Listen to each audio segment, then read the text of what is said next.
Your Excellency, Mr. President, Bola Ahmed Ashwaju Tinubu, let me begin to sincerely congratulate you on your second anniversary in the office. Your leadership and Renew Hope agenda inspired many of us in the diaspora to return home, to invest and build and believe in Nigeria again. But I come to you today with great urgency because that hope is being violated from within. What is happening right now in Channel 17 and 18 of Lagos Coastal Highway, which we have been bringing to your attention, particularly in Okwaja, is not merely a realignment.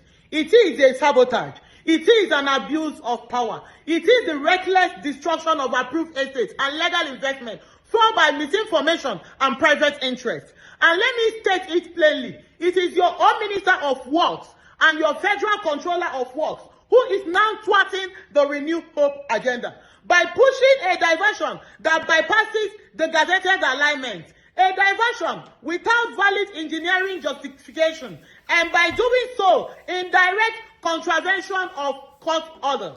The minister is not only breaking the law, he is tearing down the ideals you ask us to believe in. The law mandated that no work should proceed on that alignment. Yet, demolition crew arrived, approved and title issued by Lagos State government was disregarded. Armed personnel were used against peaceful workers. Foreign funded estates were reduced to rubble. And why? They said the diversion was to protect 7,500 houses. Where are the 7,500 houses in Okwaja? This is a fantastic falsehood. We have a drone footage, gazetted maps, independent engineering report confirming that those structures were never in the original coastal alignment. Instead, the illegal diversion destroyed documented estates like ours. To cover his injustice, the minister yet told another falsehood that a marine cable runs through that gazetted corridor. How? He even told this to the Oba of Lagos, thereby making the Oba to release his land. But Mr. President, this is a demonstrable lie.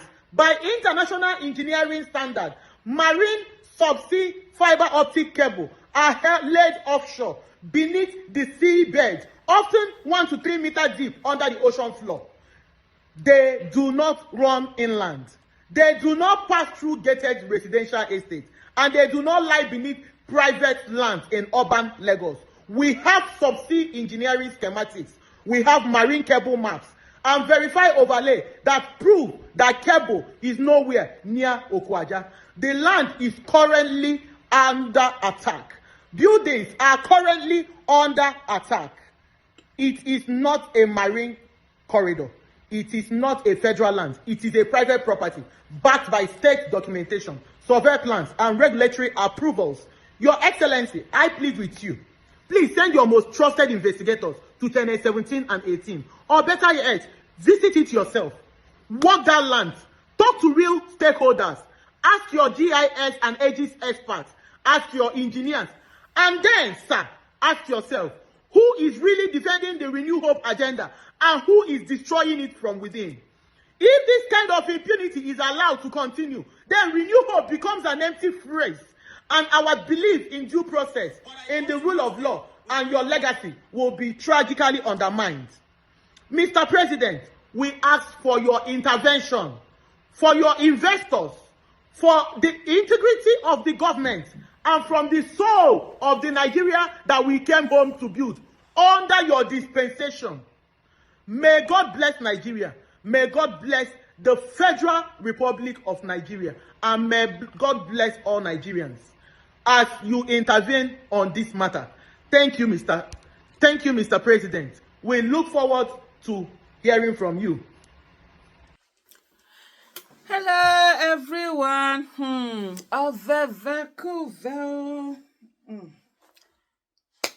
If I tell you people that I listened to that video to the end, wallahi, I'm lying.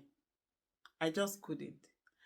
I started and I think I did like 15 seconds or 30 seconds or something. I just couldn't follow it. But if you watch the video to the end, you will see what it is. But I just got a bit of the gist of it. Also, some of the comments are written there. And Well, everything is about choices. Politics is about choices, what you see. I just say that and I look at Tinubu. What was it that Tinubu really gave? What vibe he gave that he was going to do something? Or maybe he did. And then some people feel like Lagos State, what had happened in Lagos State. And one of the things that a lot of people, I think a lot of people don't, even for me myself, until someone had said it before I really connected those dots, was the fact that a lot of the things that we saw in Lagos, happening in Lagos, was actually the reforms that were done by the Obasanjo administration, right? And so Lagos State was a beneficiary. Lagos State, being the commercial capital of Nigeria, became a beneficiary of most of those reforms that were done. I mean, in terms of the what do you call it now? Mobile GSMs and all of that, phone calls, mobile phones and stuff like that. Most they have their headquarters in Lagos, and most of these oil companies, a lot of things, sure. And so that meant you're gonna have more tax, you're gonna earn more and stuff like that. But if you really look at Lagos, no, usually in this Nigeria, when we compare Lagos to other states, Lagos should be compared to other countries. You understand? Even Africa and even beyond, not just compared to other countries, with the kind of advantage that Lagos State, seem to have. So maybe probably that is what some of this thing is. What I've said to a lot of people, because I remember many people saying to us that, oh, you're going to suffer. I particularly, I remember a lot of people telling me, you're going to suffer. All those Tinubu's supporters. Don't worry, when Tinubu call, you will see it. And I'm wondering, how do you think I'm going to suffer and you will not suffer? I remember I did a tweet. I said, look, for me, thank God. And this is not about bragging. You understand? I have the capacity to withstand whatever disastrous leadership is going to come, whether it's 8 years or whatever it is. And some of them, I said, are you sure you have the capacity? But what I find was that how a lot of them were eager that I'm going to suffer economically, I'm going to suffer financially.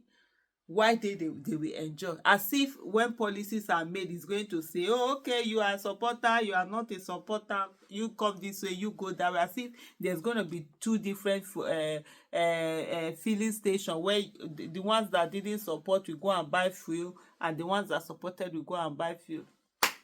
We are all buying bread the same. Nobody is buying bread cheaper, according to Peter Obi. All of us go hear the word. I was telling her, like, look, every one of us, we're all going, everyone is going to feel it. And depends on your ability to be able to withstand the economy. You understand? Recession in the economy or bad economy. But hey, some of them just thought that, oh, we will suffer, they will not suffer. But anyway, welcome to the new dispensation.